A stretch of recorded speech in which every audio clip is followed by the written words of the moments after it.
नमस्कार दोस्तों, स्वागत है आपका मेरी यूट्यूब आईडी जीके लेफ्ट भाई प्रदीप स्वामी सर। आज हम पढ़ेंगे शिक्षा मनोविज्ञान, बाल मनोविज्ञान। स्टेट के लिए महत्वपूर्ण क्वेश्चन है, तो शुरुआत करते हैं। हरमन रोसो के द्वारा क्या दिया गया था सिद्धांत? ये जो चित्र है हरमन रोसो का है। हरमन रोसो एक प्रसिद्ध स्विस मनोवैज्ञानिक चिकित्सक थे। उनका जन्म 8 नवंबर 1884 को ज़ूरिक, स्विट्जरलैंड में हुआ था। वे मनोवैज्ञानिक में प्रोजेक्टिव तकनीकों के विकास के लिए जाने जाते हैं। वे क्या जाने जाते हैं? वे मनोवैज्ञानिक में प्रोजेक्टिव तकनीकों के विकास के लिए जाने जाते हैं। हरमन रोसो।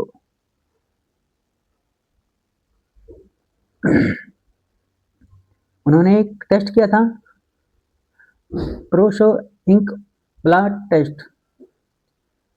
यह एक पॉजिटिव फ्रिक्शन है जिसमें व्यक्ति को स्याही के धब्बे दिखाए जाते हैं। व्यक्ति उनमें क्या देखता है, उसके आधार पर उसकी व्यक्तित्व विशेषताएं समझी जाती है। यह फ्रिक्शन 1921 में उनकी पुस्तक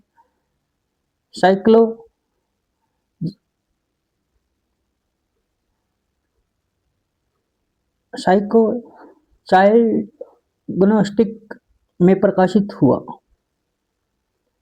सिद्धांत का आधार है। यह फ्रिक्शन इस विचार पर आधारित है कि व्यक्ति अपने आंतरिक भावनाओं, इच्छाओं और संघर्षों को बाहरी अस्पष्ट चित्रों में प्रोजेक्ट करता है। इसे प्रोजेक्टिव टेक्निक, प्रक्षेपी तकनीक कहा जाता है। मतलब बच्चों को क्या है, एक कोरा कागज दिया जाता है, उस पे स्याही के धब्बे लगाए जाते हैं। फिर बच्चों को दिखाया जाता है और फिर बच्चे से पूछा जाता है कि इसमें आपको कौन सा चित्र दिखाई दिया। तो उसके आधार पे उनका क्या है, टेस्ट किया जाता है, तकनीकी टेस्ट। यह फ्रिक्शन क्या है, इस विचार पर आधारित है कि व्यक्ति अपने आंतरिक भावनाओं, इच्छाओं और संघर्षों को बाहरी अस्पष्ट चित्रों में प्रोजेक्ट करता है। जैसे हम कोई कोरा कागज लेते हैं, उस पर स्याही डालते हैं और बाद में उसको खोल के देखते हैं, तो उस पर कुछ ना कुछ चित्र छपे दिखाई देते हैं हमें। तो इसके अनुसार उनका क्या है, टेस्ट किया जाता है बच्चों का। विशेषताएं व्यक्तित्व का गहराई से विश्लेषण करता है, अवचेतन को समझने में सहायक है। नंबर 3 है निदानिक मनोवैज्ञानिक में उपयोगी है।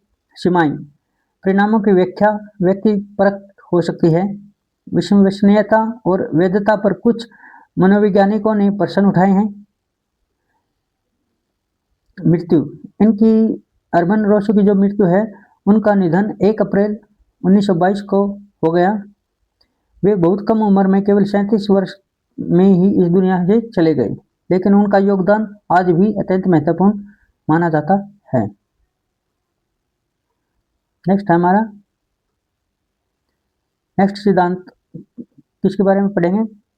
गिलफोर्ड के बारे में पढ़ेंगे। गिलफोर्ड,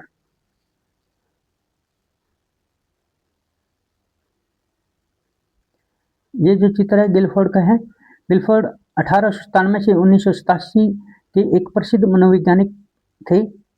उन्होंने बुद्धि और रचनात्मक पर महत्वपूर्ण कार्य किया।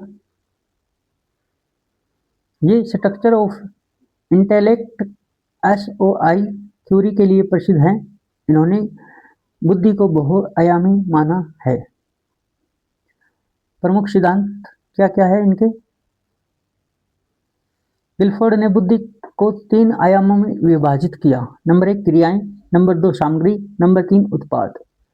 क्रियाएं में कौन कौन सी आती है? नंबर 1 में ज्ञान, स्मृति, विभिन्न सोच और मूल्यांकन, ये आती है क्रियाएं में। नंबर 2 पे है सामग्री।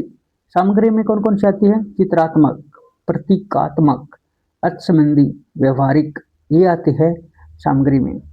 और उत्पाद में क्या आती है? इकाइयाँ, वर्ग, संबंध, प्रणालियाँ, परिवर्तन, निहितार्थ, ये आती है सब उत्पाद में। इन तीनों के संयोजन से 150 प्लस प्रकार की बुद्धि अक्षमताएं बनती है। रचनात्मक और योगदान। विल्फोर्ड ने विविध सोच को रचनात्मक का आधार माना। रचनात्मक व्यक्ति नए विचार उत्पन्न करता है, अलग अलग समाधान सोचता है, कल्पनाशील होता है। शिक्षा में महत्व। हर बच्चे की बुद्धि अलग होती है, केवल आई की बुद्धि नहीं मापी जा सकती। शिक्षा में रचनात्मक और सोच को बढ़ावा देना चाहिए। महत्वपूर्ण तथ्य कौन कौन है? गिलफोर्ड ने आईक्यू टेस्ट की सीमाएं को बताया। इन्होंने बुद्धि को बहुआयामी माना, आधुनिक आधारित इन्हीं के प्रभाव से है। ये दिखाई नहीं दिया थोड़ा। आधुनिक शिक्षा क्रिएटिविटी आधारित लर्निंग उन्हीं के विचारों पर प्रकाशित है। यह हमारा गिलफोर्ड का परिचय। इन्होंने बुद्धि को बहुआयामी माना है। अमेरिकी मनोवैज्ञानिक थे। नेक्स्ट हमारा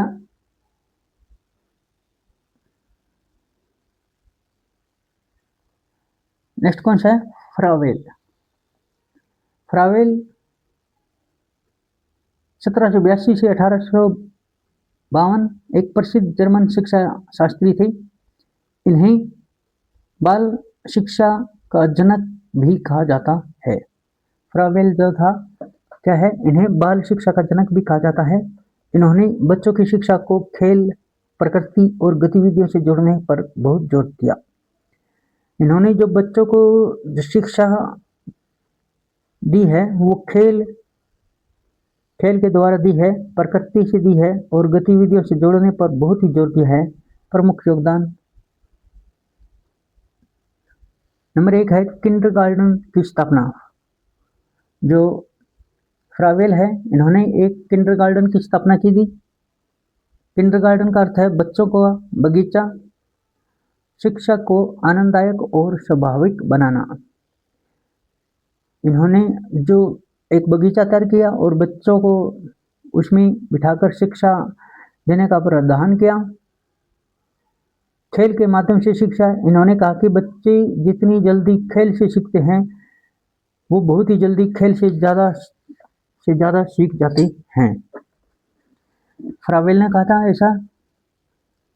शारीरिक शैक्षिक सामग्री है, मतलब शिक्षा की जो सामग्री कौन कौन सी बताई है फ्रावेल ने? गेंद, गन, सिलेंडर आदि से बच्चों को सिखाने की विधि। इससे बच्चों में रचनात्मक और सोच विकसित होती है। शिक्षा सिद्धांत कौन से दिए थे? स्वाभाविक विकास नंबर 1 है। नंबर 2 स्व क्रियाशीलता। नंबर 3 खेल आधारित शिक्षा। नंबर 4 है समग्र विकास, मतलब बच्चे का समग्र विकास। शिक्षा के उद्देश्य। बच्चे को शारीरिक, मानसिक और सामाजिक विकास होता है। रचनात्मक और कल्पनाशील का विकास होता है। प्रकृति से जुड़ाव और नैतिक मूल्य का निर्माण होता है।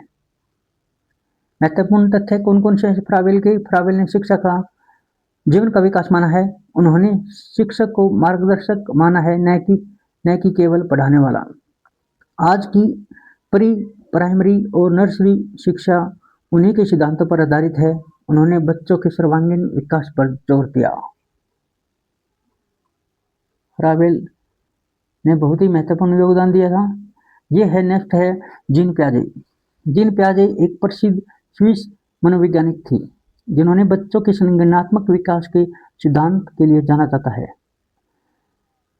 जीन पियाजे को संज्ञानात्मक विकास के सिद्धांत के लिए जाना जाता है। इनका जन्म 9 अगस्त 1886 में हुआ था स्विट्जरलैंड में। 16 सितंबर 1980 में इनकी मृत्यु हो गई थी। क्षेत्र विकासात्मक मनोवैज्ञानिक थे ये पियाजे के अनुसार बच्चे सीखने की प्रक्रिया में सक्रिय होते हैं और वे अपने अनुभव के आधार पर ज्ञान का निर्माण करते हैं। उन्हें बच्चों की मानसिक विकास को 4 चरणों में विभाजित किया। कौन कौन सी 4 चरणें बताई हैं? संवेदिक, गत्यात्मक अवस्था, सिंसियर मोटर स्टेज। यहाँ से क्वेश्चन एक पक्का आता ही आता है, स्टेट में, सीटेट में, रीट में। तो पहले में संवेदी गत्यात्मक अवस्था, बच्चा इंद्रियों और क्रियाओं के माध्यम से सीखता है। वस्तु स्थातित्व का विकास होता है। जैसे छोटा बच्चा है, 0 से जन्म से 2 वर्ष तक का है, तो उसको क्या है, कोई खेलने के लिए चीज खिलौना दिया जाता है, जैसे जिसको झुंझुना बोलता है, बजाता रहता है। पूर्व संक्रियात्मक अवस्था नंबर 2 पे है। पूर्व संक्रियात्मक अवस्था, ये अवस्था होती है 2 से 7 वर्ष तक। भाषा और कल्पना का विकास होता है। इसमें तर्क करने की अक्षमता सीमित होती है। 2 से 7 वर्ष तक दूसरी स्टेज है। तीसरी है ठोस संक्रियात्मक अवस्था, 7 से 11 वर्ष तक होती है। इसमें बच्चा तार्किक सोच विकसित होती है। इसमें बच्चे में क्या है, 7 से 11 वर्ष में बच्चा क्या है, सोचना आरंभ कर देता है। जैसे 2 + 2 4, इस प्रकार वो गिनना शुरू कर देता है। बच्चा ठोस वस्तुओं के साथ बेहतर समझता है। नंबर 4 पे है औपचारिक संक्रियात्मक अवस्था, 11 से आके अमूर्त और तार्किक सोच विकसित होती है इसमें, और समस्या समाधान की अक्षमता बढ़ती है। ये इंपॉर्टेंट है, आप इसको 4 स्टेज मानी है, आप इसको याद करेंगे। जैसे एक ट्रिक के साथ, ट्रिक है कौन सी है, एसपी की child, CHILD child, force FORCE, आप इसको याद करेंगे। ट्रिक क्या है, एसपी की चाइल्ड फोर्स। इसमें एस से क्या बना, पहला बना है इसका एस से सिंसियर मोटर स्टेज, पी से प्री ऑपरेशनल स्टेज, और सी से कॉन्क्रीट ऑपरेशनल स्टेज, और एफ से फॉर्मल ऑपरेशनल स्टेज।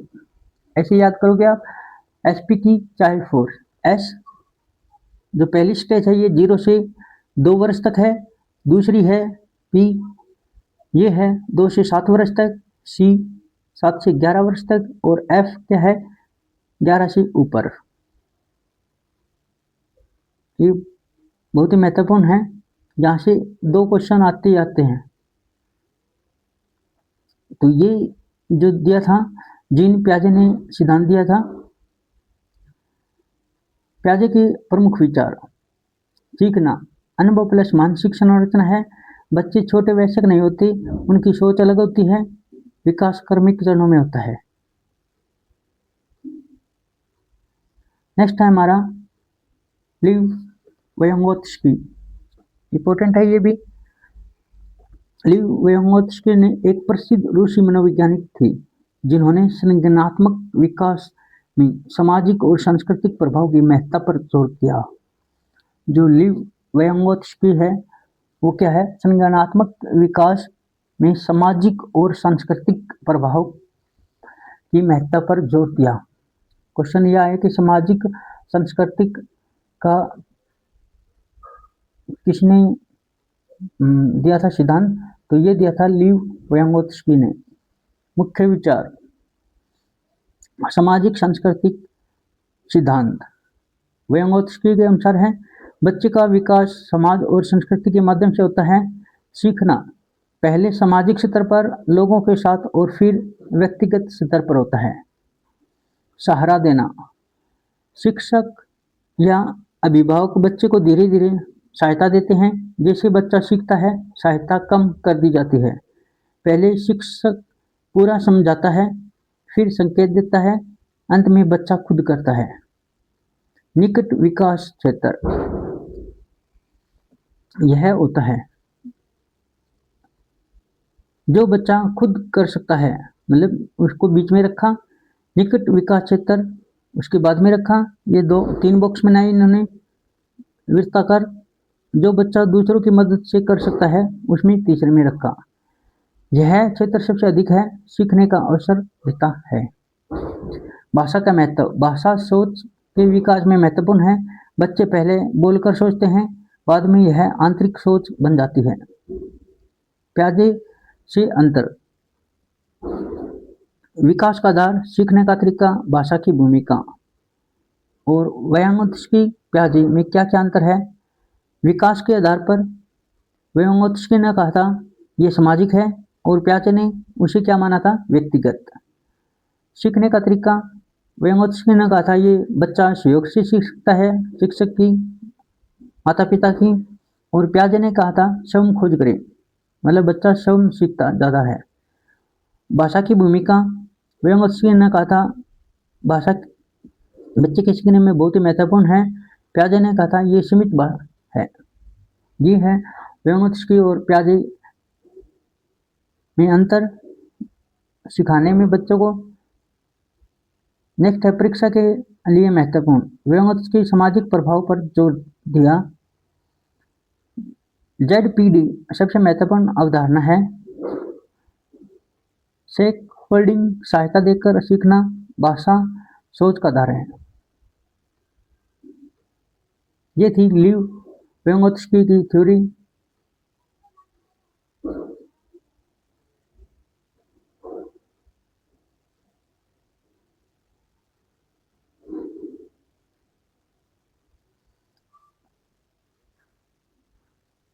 लॉरेंस कोहेलबर्ग।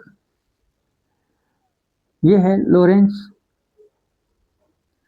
कोहेलबर्ग।